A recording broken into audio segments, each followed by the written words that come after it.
નમસ્કાર મિત્રો, ગુજરાતમાં ચોમાસાનું આગમન થઈ ગયું છે અને આજે ગુજરાતના અમુક જિલ્લાઓમાં ધોધમાર વરસાદ વરસી રહ્યો છે। તો આવા વાતાવરણમાં ગુજરાતના હવામાન વિભાગ દ્વારા વરસાદને લઈને એક મોટી આગાહી કરવામાં આવી છે।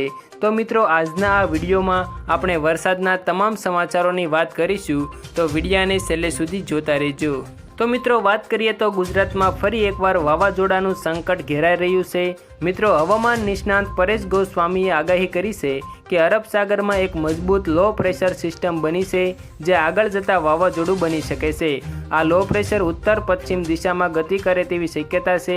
ત્યારબાદ મિત્રો, જો વાત કરીએ તો અરબ સાગરમાં વાવાઝોડું બનવાના પરિબળો સક્રિય થઈ ગયા છે। આ સાયક્લોન જો બનશે તો તે વર્ષ 2023નું બિપોરજોય વાવાઝોડાના ટ્રેક પર ચાલી શકે છે। આવા સંજોગોમાં તે સૌરાષ્ટ્ર, કચ્છ કે પાકિસ્તાનના દરિયાકાંઠે પહોંચી શકે છે। મિત્રો, હવામાન નિષ્ણાંતોનું એવું માનવું છે કે આ વાવાઝોડું અન્ય સાયક્લોનની સરખામણીએ વધુ શક્તિશાળી બનવાની શક્યતા ધરાવે છે।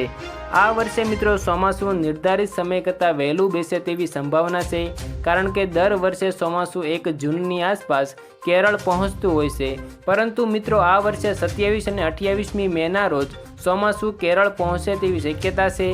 તો મિત્રો, બીજી તરફ ચોમાસું બેસે તે પહેલાં જ વરસાદની ચેતવણી આપી દેવામાં આવી છે। હવામાન વિભાગે ગુજરાતમાં આગામી 7 દિવસ સુધી વરસાદની આગાહી કરી છે। મિત્રો, હવામાન વિભાગની આગાહી મુજબ આગામી 2 દિવસ રાજ્યમાં છૂટાછવાયા વરસાદની શક્યતા છે, તો 2 દિવસ બાદ સાર્વત્રિક વરસાદની આગાહી કરવામાં આવી છે। મિત્રો, કેટલાક વિસ્તારોમાં ભારે પવન સાથે વરસાદ પડી શકે છે। મિત્રો, મુંબઈવાસીઓને સાવધાન, 3 દિવસ સુધી વીજળીના કડાકા અને ભડાકા સાથે વરસાદની આગાહી મુંબઈમાં કરવામાં આવી રહી છે। તો મિત્રો, ગુજરાતની વાત કરીએ તો રાજકોટ, અમરેલી, ભાવનગર, જૂનાગઢમાં ભારે વરસાદની આગાહી કરવામાં આવી છે। સુરત, ભરૂચ, તાપી, ડાંગ, નવસારી અને વલસાડમાં ઓરેન્જ એલર્ટ આપી દેવામાં આવ્યું છે।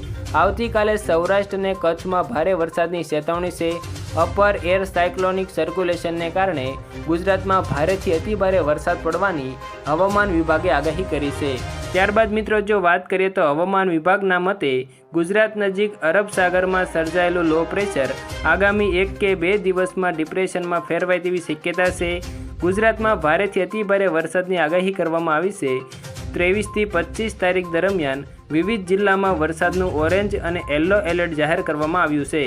મિત્રો, ગુજરાતના ખેડૂતો પર માવઠાના માર બાદ હવે વાવાઝોડાનું સંકટ તોળાઈ રહ્યું છે। ત્યારબાદ મિત્રો, જો વાત કરીએ તો બુધવારે રાજ્યમાં 48 કરતાં પણ વધુ તાલુકાઓમાં નોંધપાત્ર વરસાદ વરસ્યો હતો અને અનેક જગ્યાએ નુકસાનીના દ્રશ્યો પણ જોવા મળ્યા હતા। હવામાન વિભાગે ગુરુવારે ગીર સોમનાથ, અમરેલી, ભાવનગર, આણંદ, ભરૂચ, નર્મદા અને છોટા ઉદેપુર જિલ્લામાં યલો એલર્ટ જાહેર કરી છૂટાછવાયા સ્થળે ભારેથી અતિભારે વરસાદની આગાહી કરી છે। તો મિત્રો, આવા જ દરરોજના તાજા વરસાદના સમાચારની માહિતી મેળવવા માટે અમારી આ યુટ્યુબ ચેનલને સબસ્ક્રાઈબ અને વિડીયો પસંદ આવ્યો હોય તો વિડીયોને એક લાઇક તમારી જરૂર કરી દેજો।